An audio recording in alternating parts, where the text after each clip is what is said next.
everyone, and I'm here again with Jeff Grant, SBR contributor, and today we're going to be taking a quick look at the game between the Rays and the Rangers. But first of all, how you doing today, my man? Doing great, Dax. Really looking forward to handicap this game for our viewers. I think there's a major edge that we're going to talk about in terms of the statistic that this pitching staff is currently going under. No doubt, my man. All right, anyways, I think I can safely say that the Rays have the best record in baseball right now over the last month. So, Jeff, tell us, do you think that they're going to have a shot of making at least a run for one of the two spots in the AL wildcard? It's certainly a possibility because this roster is very scrappy and it has the right type of manager to really make a run late in the season. Everybody was talking big things for the Rays coming out of spring training. They did trade their ace, David Price, so that was kind of seen as a white flag, but they've been playing better baseball. And the AL East division is certainly wide open. The Orioles aren't going to run away with it. They're dealing with injuries. The Yankees are the Yankees, and the Blue Jays are just starting to get healthy. So they may not make a run at that AL East division title, but I think they could grab the second AL wildcard spot. All right. And now with Darvish being out of the picture for the Rangers due to landing on the DL yesterday, do you think the Texas clubhouse morale could go even lower than what it is right now? Absolutely, and I think sports bettors' morale in terms of looking at any matchup that the Rangers have over the last couple months, the only real time that you could look in the Rangers' direction was with Darvish in the mound. So if sports bettors are thinking that way, I can only imagine what the clubhouse is thinking. Yeah, it's definitely going to be a big hit for them. But anyways, my man, the Rays have done something interesting lately. They set up pretty much a nice record in the AL, allowing 3 or fewer runs in the 17 consecutive road games that they've had. Now, do you think that Jake Odorizzi might have a shot at extending that streak? I think he does. He needs to improve on his numbers away from Tropicana Field. His splits are better at home than on the road. But luckily for him, he's facing an offensively challenged baseball team in the Rangers right now. So the Rays also 5-4 on their current road trip. It's always a momentum builder to have a winning road trip, so look for them to improve their record to 6-4. All right, well, taking all that into account, my man, do you think that there's going to be a good lean for this game? I think you can look in the direction of the Rays, and during their recent streak of those 17 games on the road, they've gone 14-3 to the run line in winning those games, so I'd look to play the Tampa Bay Rays -1.5 against the Texas Rangers. All right, my man. Good stuff as always. Thank you once again for your valuable insights, and we'll talk again next week. Thank you. All right, my man. And for SportsbookReview.com, this is Dax Floyd. Okay. Sweating. Padres Cardinals, right, man? Yep. All right. Ready when you are. Ready to go. Let's do it. Welcome back, everyone, and I'm here again with Jeff Grant, SBR contributor, and today we're going to be looking at that Padres against the Cardinals. But first off, how you doing today, Jeff? Doing great, Dax. A team that's really emerging on the scene with the Padres here, and the Cardinals, always a threat to make the playoffs, need to make a run in the NL Central, so this is a very intriguing game to handicap. Yeah, no doubt, and I was about to say, I think that we're actually seeing a different team right now recently when we're referring to the Padres. I mean, is there any particular reason for their sudden success, my man?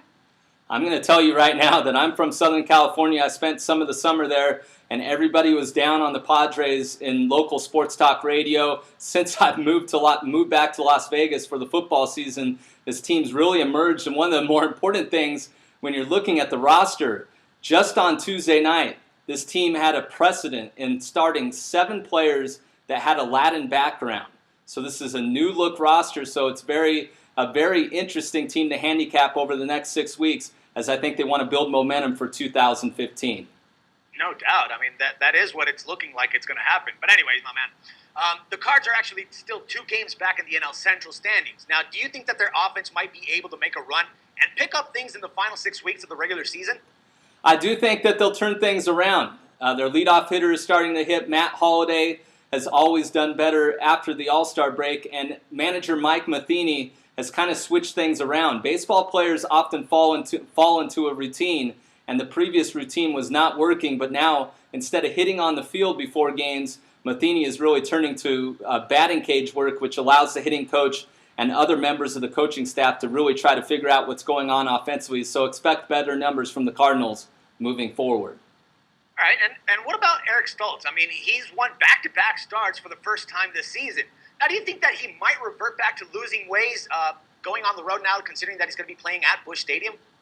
Yeah, he hasn't pitched well on the road. Of course, Petco Field, his home ballpark, is one of the more pitcher-friendly ones in all of baseball. Stoltz's last couple performances have come against lower-tier offensive teams. The Cardinals haven't exactly been a world beater this season, but he hasn't pitched well in this matchup, and Busch Stadium always seems to get the best out of the St. Louis Cardinals offensively, so look for him to revert back to his previous way of doing things. I'm not expecting much from Stoltz in this start. All right, man. So taking all that into account, who do you think is going to get a good lean here, and what bet should we make?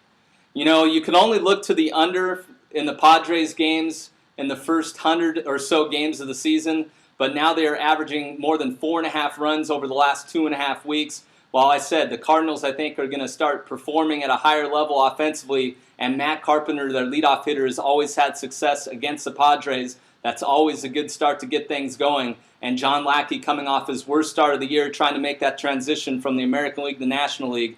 I expect some runs to be scored, and I'm going to go over the total. All right, man. Sounds like a good pick there. And thank you once again for your valuable insight, Jeff. And talk to you again next week, man. Thank you. SportsbookReview.com. This is Dax Lloyd. All right. And now we're going with the college football Ohio State Buckeyes, right? The Buckeyes, buddy. There we go. All right. Welcome back, everyone, and I'm here again with Jeff Grant, SBR contributor, and today we're going to be looking at some college football regular season wins. In this case, we're going to be looking at the Ohio State Buckeyes. What's going on, my man? How you doing today? They're getting ready for football in Columbus. Dax, reading up on this team this morning. Big expectations for Ohio State in Urban Meyer's third year. Hell yeah, everybody's getting ready for football. Anyways, man, we know how good the Buckeyes have been in regular season under Urban Meyer for the last couple of years. Now, should we automatically consider placing a bet on them on the over for a prop bet on this one? You know, I think you have to look in that direction, and a lot of the times when you have a new head coach in a program, you're expecting the biggest year to come in that third year due to the fact that he has a couple years of recruiting to get the right type of players to fit his system. Well, the Buckeyes have kind of bucked that trend, given the fact that they haven't lost a regular season game, 24-0 straight up in that situation. So it's hard to imagine the Buckeyes don't go over that regular season total of 11.5 or 10.5. Right. But still, there might be a couple of question marks that might hinder this a bit. Right now, the offensive line and the running back position, that's the biggest question here. Now, it seems that it could eventually end up affecting the team rushing totals. Or am I just not seeing something here, Jeff? You know, that's what everybody's going to wait to see, is if they can replace Carlos Hyde, the talented running back, and also 4 senior offensive linemen that are now taking part in NFL training camps. But Meyer has the right offensive line in place. They just need to gel. Of course, most of these are his recruits, and he always has the ability to find a running back in his system that will gain over 1,000 yards. So in the first couple games of the season, they'll need to rely on the defense, and the defense has one of the better defensive lines in the country, and they also benefit in looking at the schedule. They take on Navy and Virginia Tech at home. They should be able to handle Navy with an entire offseason to get ready for that option running attack, and Virginia Tech isn't known as an offensive team, so I think they'll